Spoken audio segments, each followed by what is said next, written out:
Assalamualaikum warahmatullahi wabarakatuh. Hai adik-adik semua, kembali lagi bersama kakak Kak Anggi Novita. Kita masih belajar buku tema 1 Hidup Rukun. Minggu ini kita akan belajar subtema 2 Hidup Rukun dengan Teman Bermain. Nah adik-adik, selama adik-adik menonton video ini, adik-adik boleh sambil membuka buku tematiknya. Kita belajar bersama ya adik-adik.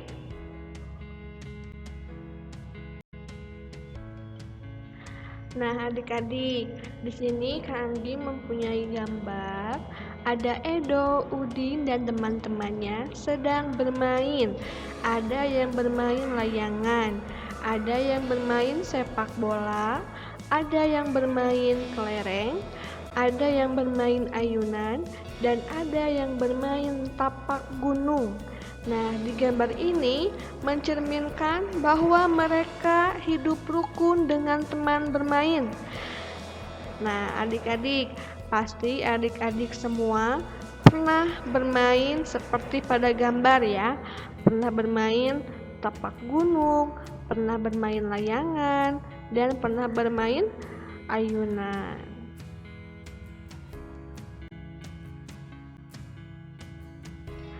Nah, apakah teman-teman Udin bermain dengan rukun? Berikan tanda checklist untuk gambar yang menunjukkan sikap rukun. Kak Anggi mempunyai 5 gambar, tapi kelima gambar ini tidak semuanya menunjukkan sikap rukun. Ada juga gambar yang menunjukkan sikap tidak rukun. Nah, yang Kak Anggi beri checklist itu merupakan gambar yang menunjukkan sikap rukun. Yang pertama ada gambar Edo, Udin sedang bermain kelereng.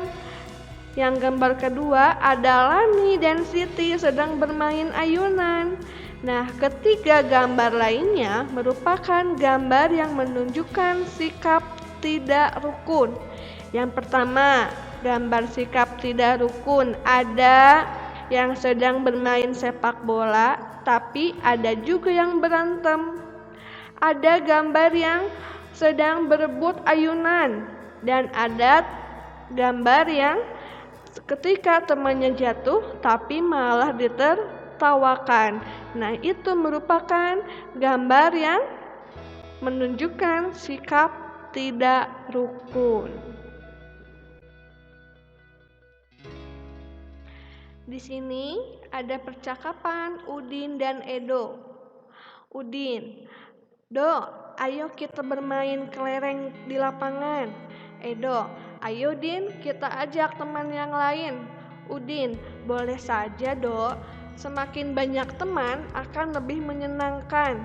Edo, "Tapi Din, aku tidak bisa membawa sepedaku ke lapangan, ban sepedaku bocor." "Tidak apa-apa Do, aku bonceng naik sepedaku." Udin dan Edo mengajak semua teman bermain. Mereka tidak memilih-milih teman. Udin dan Edo selalu menjaga kerukunan. Nah, dari percakapan tadi ada yang mengandung kalimat ajakan. Yang mana yang mengandung kalimat ajakan? Nah, yang Kak Anggi garis merahi itu merupakan kalimat ajakan. Yang pertama, "Do, ayo kita bermain kelereng di lapangan." Yang keduanya, "Ayo Din, kita ajak teman yang lain." Lalu, "Do, ayo aku bonceng naik sepedaku." Nah, itu merupakan kalimat ajakan. Nah, dari percakapan Udin dan Edo, apa yang dimaksud dengan kalimat ajakan? Nah, kalimat ajakan merupakan salah satu kalimat yang di dalamnya mengandung unsur mengajak atau membujuk. Biasanya di dalam kalimat ini sering menggunakan beberapa frasa yang mengandung unsur ajakan, seperti ayo, mari, ayolah, marilah, dan sebagainya.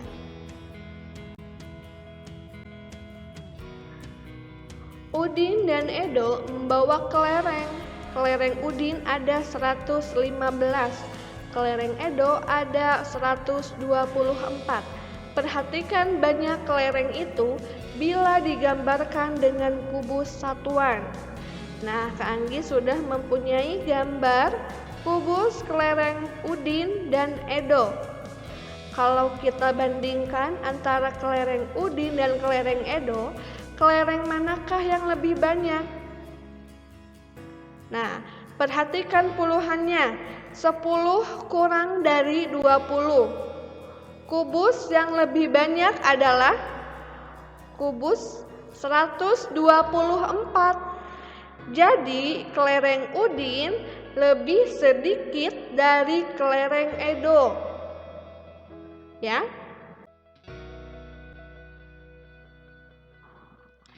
Perhatikan contoh-contoh soal berikut. Contoh soal pertama, Kak Anggi mempunyai 2 gambar kubus.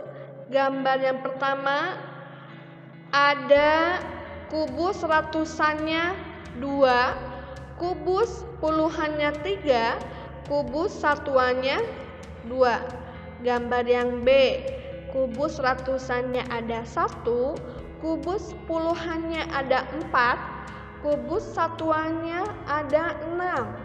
Kalau kita jumlahkan kubus yang A, jumlahnya ada 232. Kubus yang B ada 146. Kalau kita jumlahkan atau kalau kita bandingkan antara kubus A dan kubus B, lebih banyak yang mana? Lebih banyak kubus A karena jumlahnya ada 232. Oke. Ke contoh soal yang kedua. Kak Anggi punya tumpukan buku A dan tumpukan buku B. Tumpukan buku A ratusannya ada 3, puluhannya ada 3, dan satuannya ada 7. Dan dijumlahkan, digabungkan menjadi 337. Nah, tumpukan buku B ada ratusannya 3, ada puluhannya 6, dan satuannya ada 6. Digabung menjadi 366. Kalau kita bandingkan antara tumpukan buku A dan tumpukan buku B, lebih banyak yang mana? Lebih banyak tumpukan A atau tumpukan B? Nah, A dan B. Ternyata tumpukan buku A kurang dari tumpukan buku B. Itu artinya tumpukan A lebih sedikit daripada tumpukan buku B. Udin berteman baik dengan Edo. Ketika Edo mendapat kesulitan, Udin mau membantu meskipun sedang asik bermain. Udin tidak melupakan kewajiban beribadah. Sikap Udin dan Edo sesuai dengan pengamalan Pancasila, terutama sila pertama dan kedua. Nah, ada gambar burung Garuda dan perisainya. Masih ingat perisai pada burung Garuda? Yang pertama ada bintang, yang kedua rantai, yang ketiga kepala banteng, yang keempat pohon beringin, yang kelima padi dan kapas. Pancasila berasal dari 2 kata, yaitu panca dan sila. Panca artinya 5, sila artinya dasar atau aturan. Jadi Pancasila artinya 5 dasar atau 5 aturan.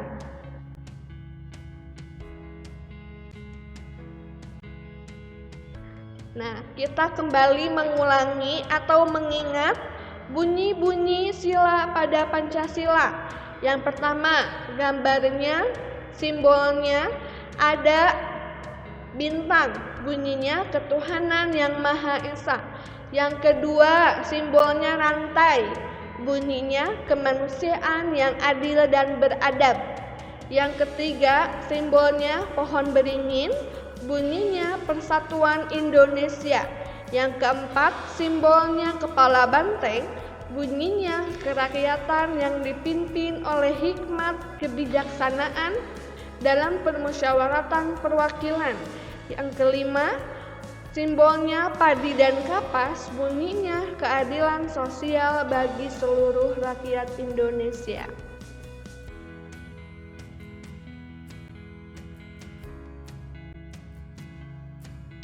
Penerapan sila ke-1 dan ke-2 di tempat bermain. Yang pertama, yang lambangnya bintang, bunyinya ketuhanan yang Maha Esa. Penerapannya apa?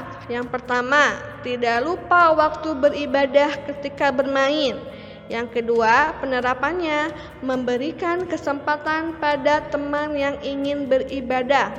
Yang ketiga, penerapannya adalah tidak mengejek teman yang berbeda agama. Nih, biasanya kalau adik-adik mempunyai teman yang berbeda agama, jangan mengejeknya, jangan menjauhinya.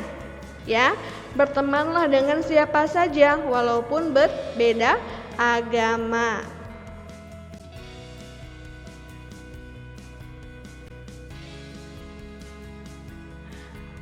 Penerapan sila kedua yang lambangnya rantai, bunyinya kemanusiaan yang adil dan beradab. Penerapannya yang pertama yaitu mematuhi peraturan dalam bermain. Yang kedua, membantu teman yang jatuh. Yang ketiga, tidak boleh curang.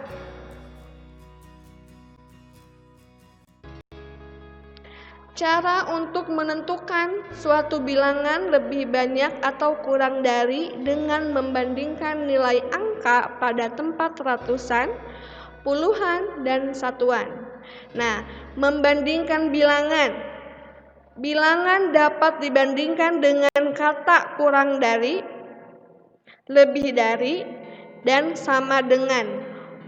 Untuk membandingkan bilangan, kita lihat angka ratusannya, lalu puluhan dan satuan.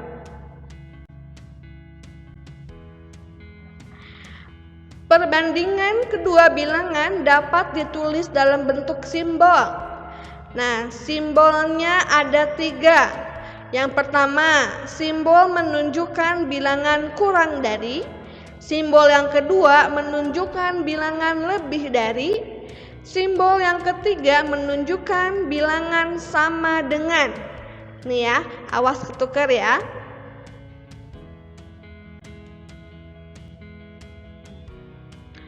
"225 dan 252. Kalau kita lihat perbandingannya ratusannya sudah sama. 200 dan 200. Lalu kita lihat perbandingan puluhannya. Yang ini puluhannya angka 2, yang ini puluhannya angka 5. Karena angka 2 kurang dari 5, maka kalimat perbandingannya adalah 225 kurang dari 252. Kalau kita pakai simbol, nih simbolnya seperti yang ada di bawah ini ya. 225 kurang dari 252.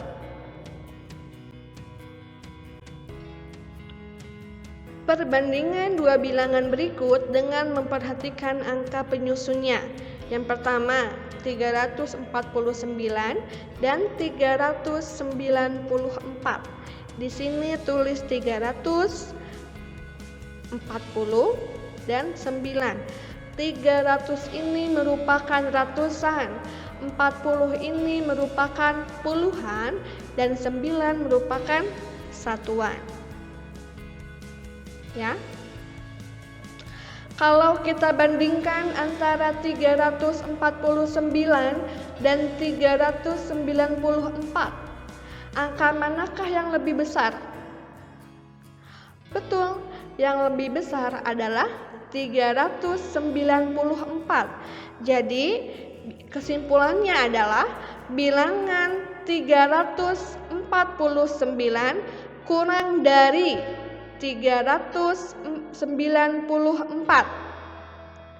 Kalau kita tulis memakai simbol nih, simbolnya seperti yang ada di bawah ini.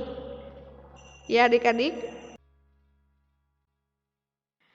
Nah adik-adik, di sini Kak Anggi mempunyai tumpukan buku A, B, dan C. Tumpukan buku A, ratusannya ada 2, puluhannya ada 5, satuannya ada 6. Tumpukan buku B, ratusannya ada 2, puluhannya ada 3, satuannya ada 9. Yang C, ratusannya ada 3, puluhannya ada 2, satuannya ada 4. Kalau kita jumlahkan yang A, jumlahnya ada 256. Yang B, jumlahnya ada 239. Yang C, jumlahnya ada 324.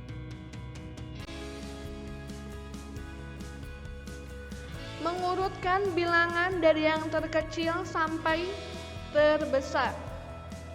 Ini Kak Anggi ambil angka dari jumlah tumpukan buku A, B, dan C.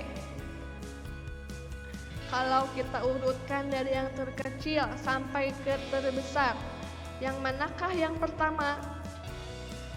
Kita lihat dulu angka ratusannya.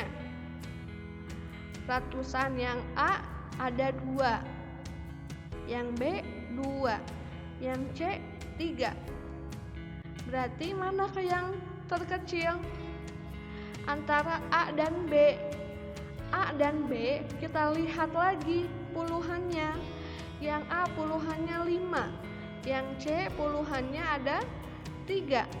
Jadi yang terkecil adalah 239. Yang kedua ada 256. Dan yang ketiga ada 324. Berarti ini tersusun dari yang terkecil sampai yang terbesar. Sekarang kita urutkan dari yang terbesar sampai ke terkecil. Yang terbesar pasti ada 324. Yang kedua 256. Yang ketiga 239.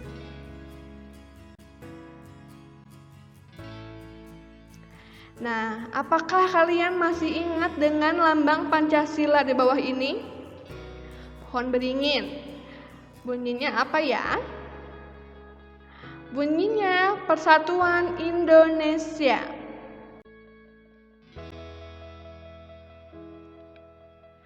Penerapan sila ketiga Pancasila. Yang pertama, penerapannya adalah menggunakan bahasa Indonesia. Yang kedua, upacara setiap hari Senin atau hari-hari besar lainnya. Yang ketiga, piket kelas. Yang keempat, menerapkan gotong royong.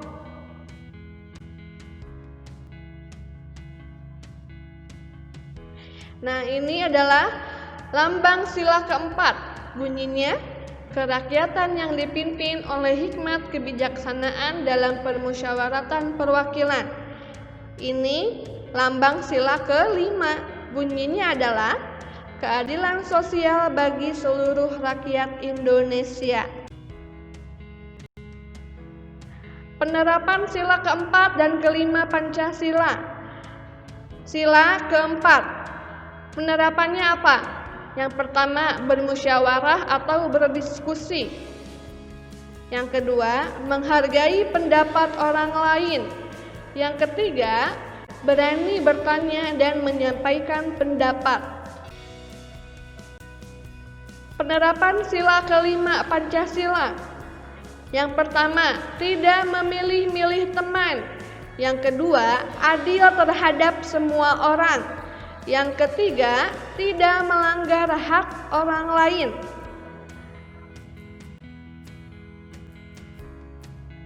Nah adik-adik, Itu tadi merupakan pembahasan subtema 2, tema 1 hidup rukun.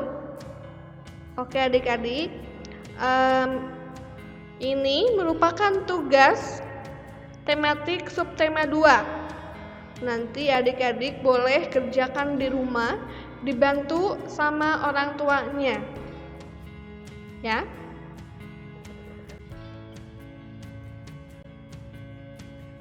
Oke adik-adik, terima kasih sudah mendengarkan pembelajaran subtema 2 di minggu ini.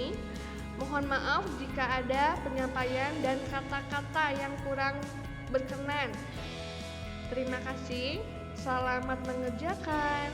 Wassalamualaikum warahmatullahi wabarakatuh.